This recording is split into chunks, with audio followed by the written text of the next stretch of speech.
ഇനി ഇന്നലെ കൊല്ലത്തെ ഞെട്ടിച്ച സംഭവത്തിലേക്കാണ്. കൊല്ലം ചെമ്മാമുക്കിൽ കാറിൽ പോവുകയായിരുന്ന യുവതിയും യുവാവിനെയും പെട്രോൾ ഒഴിച്ച് തീ കൊളുത്തിയ സംഭവത്തിൽ ഭർത്താവ് അറസ്റ്റിൽ.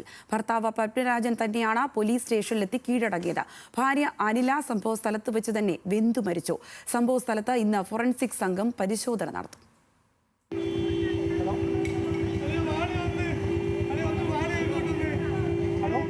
കഴിഞ്ഞ ദിവസം രാത്രി 9 മണിയോടെയാണ് കൊല്ലം ചെമ്മാൻമുക്കിൽ ഉഗ്രശബ്ദത്തോടെ കാർ അഗ്നിക്കിരയായത്. ഒമ്നി വാനിലെത്തിയ പത്മരാജൻ അനിലയും സോണിയും സഞ്ചരിച്ച കാറിനെ വഴിയിൽ തടഞ്ഞ് വാഹനത്തിലേക്ക് പെട്രോൾ ഒഴിച്ച് തീ കൊളുത്തുകയായിരുന്നു. നഗരമധ്യത്തിൽ റെയിൽവേ സ്റ്റേഷന് സമീപമാണ് സംഭവം നടന്നത്. കൊല്ലം നഗരത്തിൽ ബേക്കറി സ്ഥാപനത്തിന്റെ ഉടമയായിരുന്നു കൊല്ലപ്പെട്ട അനില.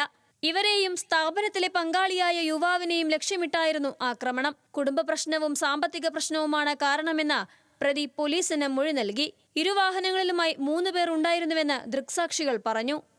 നമ്മൾ ടോട്ടലി ഇവിടെ കണ്ടത് 3 പേരാണ്. ആ സമയത്ത് അത് ഒരാൾ പരാക്രമത്തോടു കൂടി ഫോൺ വിളിച്ചിട്ടാ പെട്ടെന്ന് വാ, അവൾ തീർന്നടാ എന്നുള്ള മട്ടിൽ വിളിച്ച് ഫോണിൽ സംസാരിക്കുന്നു.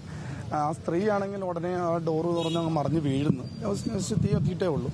പക്ഷേ നമുക്ക് ഫ്രണ്ടിൽ നിന്ന് വരുന്നതുകൊണ്ടും പറ്റുന്നില്ല. പിന്നെ ഒരു മനുഷ്യനും കൂടി ഉണ്ടായിരുന്നു. ആ മനുഷ്യനെ പിന്നെ ഞങ്ങൾ കണ്ടതുമില്ല. കാരണം നമ്മളിപ്പോൾ അത് ശ്രദ്ധിക്കുന്നില്ലല്ലോ. എങ്ങനെയെങ്കിലും ഇവരെ സംരക്ഷിക്കാൻ കഴിയുമോ എന്നതിനെ കുറിച്ച് മാത്രം ചിന്തിക്കുന്നേ ഉള്ളൂ. ഞെട്ടലോടെയാണ് സംഭവം അറിഞ്ഞതെന്ന് സംഭവ സ്ഥലത്തെത്തിയ രാഷ്ട്രീയ നേതാക്കൾ പറഞ്ഞു. സംഭവം അറിഞ്ഞ് ഓടി വന്നതാണ്. ഞെട്ടിപ്പിക്കുന്ന ഒരു സംഭവം. ഇങ്ങനെ ഇത്രയും ദാരുണമായ ഒരു കൊലപാതകം നമ്മൾ ഇതുവരെ കേട്ടിട്ടുമില്ല, കണ്ടിട്ടുമില്ല. കുടുംബ വഴക്കാണെന്നാണ് പറയുന്നത്. കുടുംബ വഴക്കല്ല, ഇനിയിപ്പോൾ അതിനേക്കാൾ ഭീകരമായ വഴക്കായിക്കോട്ടെ. ഇത്രയും ക്രൂരമായ ആളെ കൊല്ലാൻ കഴിയുമോ? കൊല്ലപ്പെട്ട അനിലയുടെ മൃതദേഹം ജില്ലാ ആശുപത്രി മോർച്ചറിയിൽ സൂക്ഷിച്ചിരിക്കുകയാണ്. പൊള്ളലേറ്റ സോണി എന്ന യുവാവ് ചികിത്സയിൽ തുടരുകയാണ്.